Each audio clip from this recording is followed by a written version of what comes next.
Assalamualaikum warahmatullahi wabarakatuh. Nama saya Fani Dunirani, NPM 171203447. Di sini saya akan mempresentasikan tentang rintisan usaha saya. Usaha saya bernama Sumber Sarana. Mari kita mulai. Nah, di sini saya akan membahas tentang rintisan usahaku. Usahaku bernama Sumber Sarana. Latar belakangnya kenapa didirikan toko Sumber Sarana adalah salah satu usaha di bidang pendidikan yang bergerak pada bidang barang atau produk. Tempat usaha ini berada di Desa Tengki, Jalan Merdeka, RT 6 RW 1, Kecamatan Brebes, Kabupaten Brebes. Usaha ini didirikan olehku, yaitu mahasiswa semester 7 Universitas Bagir Semarang. Usaha ini dilatar belakangi oleh tugas dari mata kuliah kewirausahaan pada semester 7 ini, dan juga kurangnya toko yang menjual alat tulis kantor yang lengkap di Desa Tengki kebanyakan yang menjual alat tulis ini bergabung dengan toko-toko sembako, maka tidak terlalu lengkap dan hanya ada alat tulis yang dibutuhkan oleh anak-anak sekolah dasar. Fakta utama karena ada beberapa sekolah yang berdiri di desa ini. Dari beberapa penyebab tersebut diharapkan dapat membantu guru-guru di sekolah dan datang ke tempat toko Sumber Sarana ini.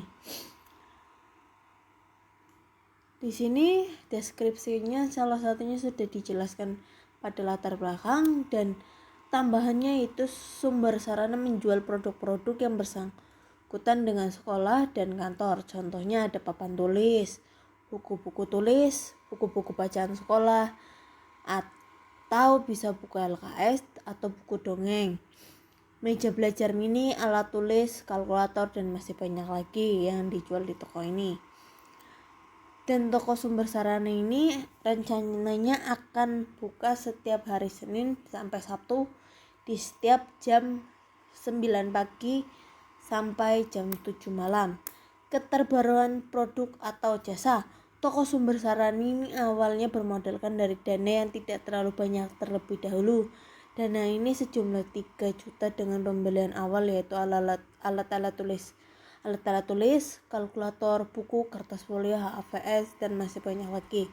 Pembeli ini bisa anak SD, SMP, SMA, dan masyarakat yang membutuhkan alat-alat kantor atau alat tulis biasa. Dan yang keempat, kegunaan produk atau jasa.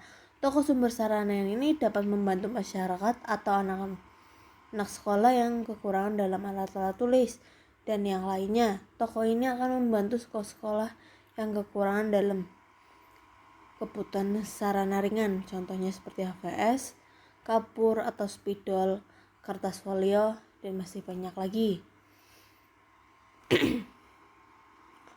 Yang kelima, roadmap pengembangan produk atau jasa.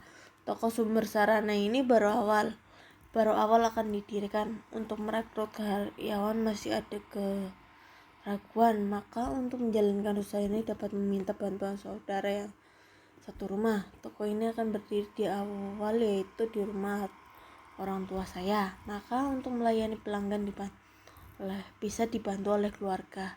Dalam menjalankan bisnis yang baru merintis ini, masih belum berani mengambil barang-barang yang perlu dari toko lainnya karena modal awal masih sedikit dan belum mempunyai rumah atau toko sendiri. Setelah usaha ini berhasil, maka mulailah mengambil barang-barang yang berat dan mulai mencari rumah kontrak untuk dibuat sebuah toko kecil-kecilan.